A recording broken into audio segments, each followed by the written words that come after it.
Hello and welcome.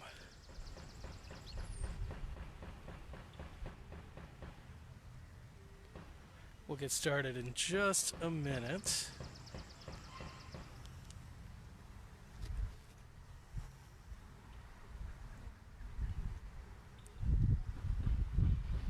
Thumbs up if you can hear me okay.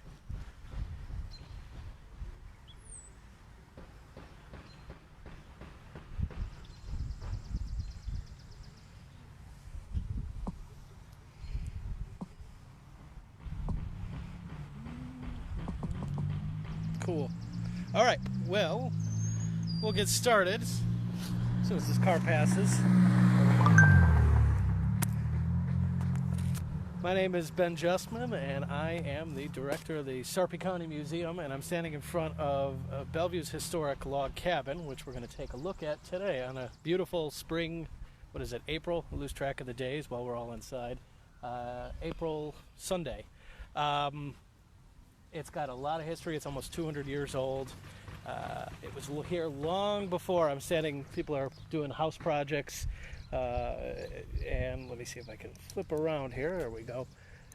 All sorts of houses and homes, some of which are pretty old, and yet it was here long before pretty much all of these houses. The house right over here to my right, maybe your left, blue home, that was built in the 1870s.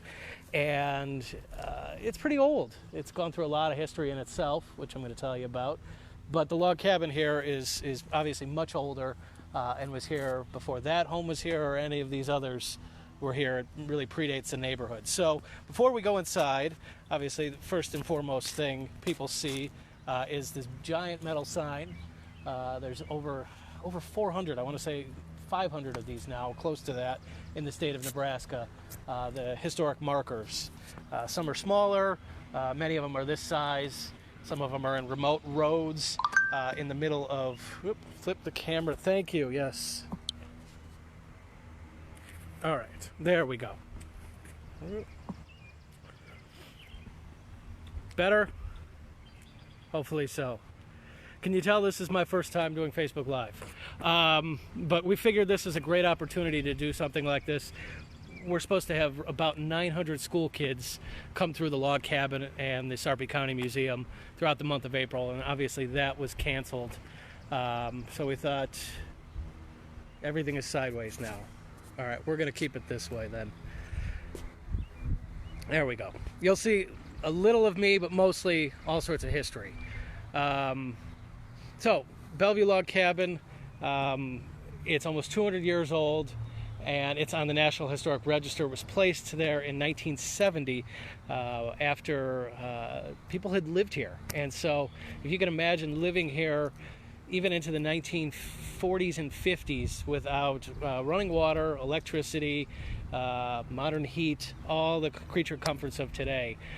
People did, though, lived in old-fashioned pioneer homesteading sort of lifestyle. So I'm going to just take you through today inside the house and a few things. What's neat about the use of technology is there's a certain things I wouldn't normally tell you or show you, but with technology I can go down there and you can follow along with me.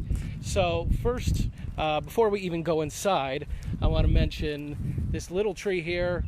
Used to be right next to that a giant hackberry tree. Hundreds of years old, and about now 15 years ago it was in danger of falling on the log cabin. It was hollow and in really rough shape, and it was either, with our winds in Nebraska, all it takes is one windstorm and you lose the tree and it falls on the log cabin.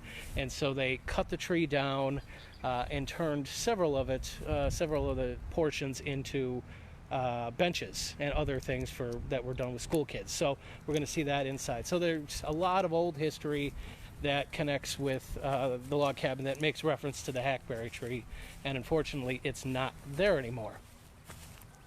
We're going to bypass the cabin and go straight to the corner of the property.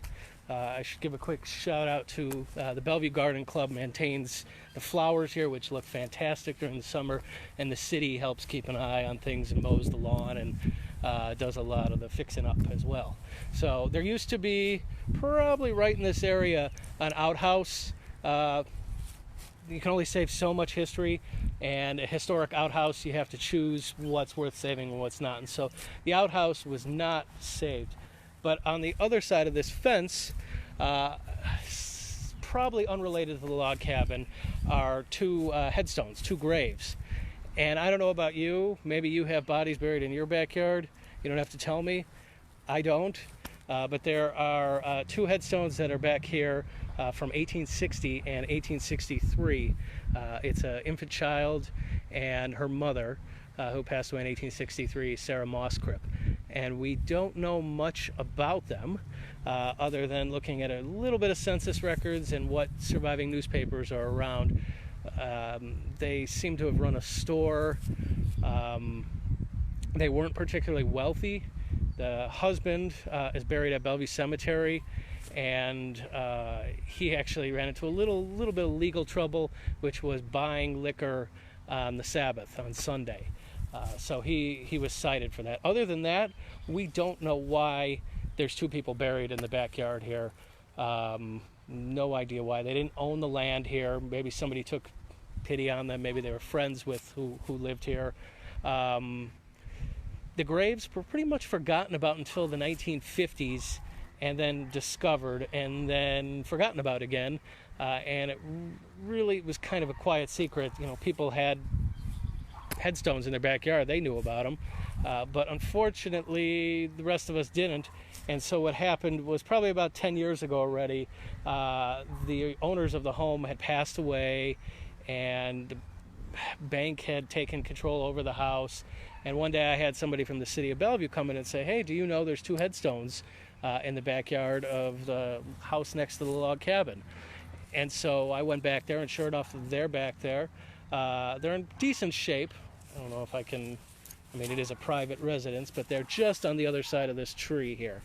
And the home has since been purchased and rebought, and the people who live here now have fixed it all up and put a little fence around it, and so they've kept the history alive of these two individuals who were buried back there. So it's not often that happens. It's the only instance I know about it in Sarpy County where people are buried in a backyard outside of a pioneer cemetery. I actually had the bank call me, the mortgage officer call me and say, hey, do you know about this? So that was kind of unusual. The other thing I want to mention is we're on the backside of the log cabin. A lot of folks don't go back here typically, but it's kind of neat. It's a neat little quiet backyard. People often say, well, what is this door? And this is the door to the basement. The original log cabin did not have a modern foundation, but given that it is a very old building, and there's been several different restoration efforts, a modern foundation was installed. So people often say, well, what's in the basement? Can we go down there? The stairs are kind of steep. There's not a whole lot to see, and it's probably best that people don't traipse through there. But since it's just me today, I figured I'd give folks a quick glance to see what's down here. We have modern HVAC here, and so the building is heated and cooled just enough to keep it preserved. There's electricity, again, a few little lights. Not much down here, as you can see, but the one thing I do want to point out, and I know it's a little dark, is these logs. If you can see, they are very old-fashioned hand-cut cottonwood logs. You can actually see the tree bark. I might have made it a little brighter. The tree bark on the log here, the beams that go right across the way. That being said, it's also been updated and reinforced. So, you know, when school kids come through here, they get worried, like, am I going to fall through the floor? The reality is the bottom basement here has been very modernized, and so we can enjoy the historic log cabin. See, there's thermostat control.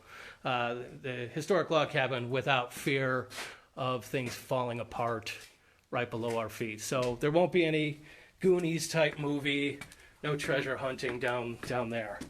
Okay. So we'll go inside at this point. A little history as I'm walking, and hopefully you're not getting sick as I'm walking, is the log cabin we don't know a lot of the super early details.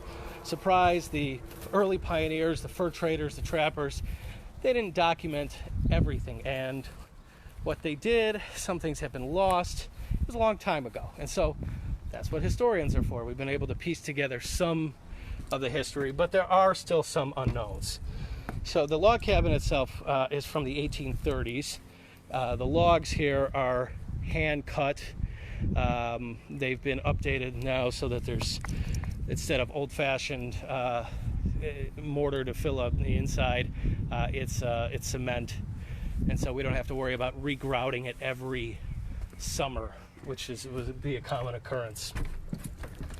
Okay, so you're inside the 1830s log cabin. The cabin, I should note, was moved sometime in the 1850s up to its present-day location. It was picked up almost like a Lego set and then removed here. And they did that because they were worried about a cholera outbreak. You know, sickness is nothing new, especially infectious diseases and things like that. And cholera was widespread in this area. Think of the Missouri River bottoms and how dirty it can get down there, and bug infested. If you've ever gone down for any celebrations or any camping down by the river, a lot of mosquitoes. There's no proper sewage and sewer systems, and so fresh drinking water can sometimes be challenging. They don't call it the Big Muddy for nothing. And so all of that led to a cholera outbreak. And so they moved the building here in the 1850s, and it's been here ever since. The original log cabin was just from the door I just came in to that door there. And it was an old-fashioned, real-deal log cabin, dirt floors, fireplace, the Abraham Lincoln type story. But, people live in a home. They want to update it. How many people get new countertops and new kitchen cabinets through the years? We get rid of our, avocado green, harvest gold appliances. And so updating and modernizing your house is no different. And that's what's happened through the years here. So I'm going to take you through a little bit, and then I'll tell you about the folks who lived here as well. We've got our parlor, our original parlor, sewing machine, daybed, old-fashioned square grand piano. This one is a mini one, but if you can imagine hauling a piano here in the 1850s, for example, when Bellevue really got its start, we have one that's about twice the size of this that we obtained about 4 or 5 years ago now, that belonged to the first Supreme Court Justice in the Nebraska Territory, Fenner Ferguson. He's buried at Bellevue Cemetery. And that big piano, which is, again, twice the size of this, was taken up the Missouri River in the early 1850s from St. Louis to Bellevue, and then unloaded at the river and taken by horse to his home in Bellevue. And so this piano would have done something similar like that. And you can imagine moving a piano in the 1850s. We've got a couple nice windows. We have the master bedroom, place to wash your hands and wash in the morning or before bed. The bed, not much else. Some old-fashioned, very small shoes. Compare them to, I don't know if you can see it at my feet, they're very small. And then, of course, what the fourth graders tend to think, well, why is there a pot of soup underneath the bed? And it's always fun to explain to them what the purpose of a chamber pot is, which, of course, when it's a Nebraska winter out here, who wants to go use the outhouse when you can stay in the creature comforts of 1860s pioneer life? So that is the original aspect of the log cabin. This is now the expansion. So in 1906, the kitchen was added, as well as the back area, which we're going to look at here. And so this was the addition. Pretty seamless addition. We have a child's bedroom. There were a couple children who were born here and lived here and grew up in this log cabin. Some baby dolls. Again, think about the toys that children would have had at this time. There's no Nerf guns and there's no video games, so you're spending a lot of time playing outside. Or we've got, again, I can take down this. We've got marbles. We've got a book or two. Porcelain dolls that have not always aged well, and that's about it. So on a day like today, you're spending most of it outside. On a cold day, you might spend most of it right here in the kitchen. We've got our old-fashioned stove. This thing would be the real workhorse. This is the heating system in the 1850s and 1860s. And one of my favorite pieces, I think, in the log cabin here, the historic log cabin, is this guy. And this is, what did pioneers eat? They ate hardtack and, dirt and rocks or something? No, pioneers did okay too. They were hardy, and they ate pretty well. It wasn't like you could just have a pizza delivered, but you did pretty well. And so maybe you even had this for breakfast today. This is a original waffle iron, which again, unfortunately, you have to just kind of eyeball it. You can't just set it and then flip it when you hear a little beep or the light flips like a modern day waffle maker. So if you like burnt waffles, it would really be an art form. We've got our washing room here, which shows the washing machine. So you can wash your clothes every so often. Truly old-fashioned. Wring them through the wringer and then hang them outside to dry. Where they could be stiff as a board, or on a frigid day, nice and cold for a while, iced over. We have a butter churner there as well, and then probably my second favorite artifact here is the dry bathtub. And so every so often, maybe once a week, you haul this thing out, heat up the water on the fireplace on the stove, and be able to take a bath once a week. And just like, probably Little House on the Prairie or whatever, you're all sharing this. And so first person gets to bathe in clean water, and the last person gets to bathe in everybody else's water. So we've come a little bit of a long way. In here we've got just some cake tins. Actually, this would probably be pretty handy for right now. I know there's a lot of baking going on these days when you're at home. Got our meat grinder up there. Again, no cans of Spam during this time, so you're grinding your own meat and preserving it as best you can. And so that is the first floor, and then our kitchen, of course. Kitchen table and dining room table, doubles up as both. A few other things. This takes you out the back door. And then we have upstairs. There's also a closet. People often wonder, what's that back there? It's just a closet under the stairs. And these stairs, which just like everything else here would have been hand cut, hand sawn, there's no power tools. So they're very steep. People were very small. They were smaller back then, 5'6", 5'8", somewhere in that range. And these stairs lead to the upstairs attic. So the original building was basically 1 1/2 stories. That first area we went in, and then the upstairs here. All right. You can see the hand-cut logs here, and then speaking of hand-cut, probably the opposite of that, this is a piece of the hackberry tree that was outside. You can see this is just half of it. So how wide it was and how sturdy it was in some areas and rotted in other areas. We also have, and this was redone just a couple years ago, but it used to be really done up in the old-fashioned log cabin way. But you can see exposed nails sticking out. And so, yeah, if you're 6'2", this is probably not the place for you to be. But most people weren't.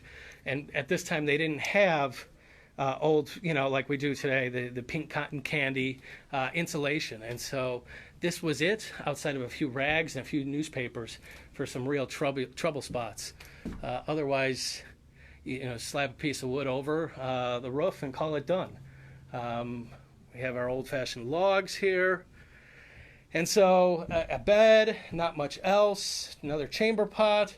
This is a little loft area. And this area would have been used, from the stories that we know, you can see people out in their own, well, maybe you can't see in the backyard. This would have been used by students from Bellevue College. Bellevue College, there's a modern Bellevue University, which got its start as a Bellevue College in the 1960s. But in 1883, there was a college that was started here in Bellevue. It's probably one of the two reasons why Bellevue survived between that and what became Offutt Air Force Base. And so the college was a 4-year school where students could go. And one of the thrills at college is for some people, is to live off campus. And so that's what a couple college students did. They lived off campus. They rented this room. And who would want, 1 o'clock in the morning, a couple college kids to come through the front door if you're running out, just your upstairs. And so the owner here installed a rope ladder right out this window where the kids could come in, after a hard night of being out on a Friday night, and come in through the rope ladder, kind of an after hours, instead of going right through the front door. All right, we'll go downstairs, down the steep stairs, and just want to mention a few folks who lived here. There haven't been many. I don't know if it would make a nice Airbnb or not. The first person that we know, and things do get a little murky on this, the first person that we strongly think, when I say we, the Sarpy County Museum, armchair historians, folks who've done a fair amount of research, and a fair amount of research has been done on this building because you just don't get on the National Historic Register overnight. It takes a lot of effort. But this guy here, Joseph LaFlèche, sometimes known as Iron Eyes, and him and his wife, Mary Gale, would have owned this cabin, possibly would have lived here. He had several children with Mary. 2 of his children, Suzette LaFlèche Tibbles, was a champion for Native American rights and was involved in the trial of Chief Standing Bear, which really established that Native Americans indeed had rights. That was in Omaha. And she ended up marrying a journalist who was writing on this story, Thomas Tibbles, and the 2 of them went on to both have very successful careers. Thomas Tibbles actually was a vice presidential candidate for the United States, and they're both buried at Bellevue Cemetery. And so she might have been born here. Again, at the very least, there's a family connection. The other is Susan LaFlèche, who was a very prominent Native American doctor, and who has seen a lot of resurgence of historical interest lately. And so their father, Joseph LaFlèche, would have owned this cabin. He didn't own it for very long, from what we could see, because he then sold it to James Gow, who was a Sarpy County judge for a period of 10 years, amongst other things. A long list. His resume would be, 102 pages. Not that quite, but he did actually live to be 102 years old. So you can see him there, probably in his, late 60s, perhaps. He was born in 1812. I think about, the War of 1812, and lived to 1914. And so I know there's a bit of a glare here.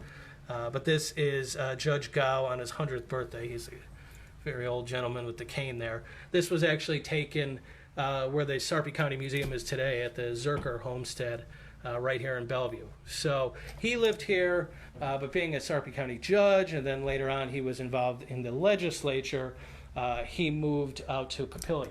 So he sold it to a woman who lived here for a couple years during the 1860s, and then she sold it to this couple here, the Mountains, Josephine and Moses Mountain. And she lived here for the next 65 years. Moses Mountain lived here as well, but when he was about 36 or 37 in the mid-1880s, he died very young. He was either kicked by a mule or a horse, which was a fairly common accident, like being hit by a car. And so he passed away. He's buried at Bellevue Cemetery. He was a Civil War veteran. And she lived here as a widow, and later on was, kind of nicknamed Old Lady Mountain, but was a very kind soul. Children used to play around this log cabin. As I mentioned, she rented the upstairs out to people who would, she'd make a little extra income. There's still Mountain family in the area. You can see her there. shortly before her death, a few years before her death. She, this is on her 95th birthday, she lived to be 97 and passed away in 1950 and living here. By that time, this building had been kept up in fair shape, but like any home, it needed a little sprucing up. The log cabin outside exterior had been covered over with wood siding. Can you post a photo of that article? Yeah, I probably can at some point here. And this video will be up on Facebook as well. So a few things. She passed away in 1950, and so this building, this home, was lived in until 1950. Everything I've pointed out, log cabin logs, lack of heating, and all this modern amenities stuff that it was not there. At which time the family kind of had it for a little bit until the Sarpy County Museum gained it, Sarpy County Historical Society at that time, and it was really a community effort to get this up and running. And so this is from 1970. I pulled a couple newspaper articles out of the files, especially for this. And this talks about, we have the mayor, Robert Hayworth, Councilman Joe Baldwin are here, and putting it on the National Historic Register in 1970. And in order to get to that stage, it had to be fixed up. And so for really 10 years prior to that, there would be tours in here to help fundraise and pique people's curiosity. It would be open, one Sunday a month on weekends during the summer. And there were major efforts to kind of an all community-wide fundraising effort. And so I pulled a few more files. Historical Society, these are out of the Bellevue newspapers. January 8th, 1954, Historical Society Fund grows, and we have businesses like Dobbs Cleaners contributing $5, Jerry's Barbershop giving another $5, the Bellevue Women's Club gave $50, even OPPD gave $10. And so it was a big community-wide effort. Volunteers from the VFW helped pitch in to do a lot of the manual labor, and the result is that there's this fantastic cabin that's still around today. So that's pretty much the extent of the tour. It's not the mansions that are up in the meatpacking mansions that are up in Omaha. It's just a historic Bellevue log cabin. Are there any questions? I know people have been chiming in about memories, and feel free to post some of those, even after this ends. Or if you're sitting on any photos, we would love to share those out there. Any questions about the cabin? I'll try to answer them on a whim. Otherwise, I would encourage you to, when this is all over, check out the cabin for yourself. We also have the Bellevue Train Depot and the Union Pacific Caboose at the museum. And then with enough advance notice, there's the historic church in town, and the old Fontenelle Bank as well. And then, of course, the museum itself, which has all sorts of exhibits, the quilt exhibit during the summer. This year, we're still hoping to do something on the history of women in Sarpy County. So don't let this be the one time that you check out the museum. You can watch us from home, which is nice, but stop in and say hello every once in a while, especially when this is all over. So hope to see you at the museum.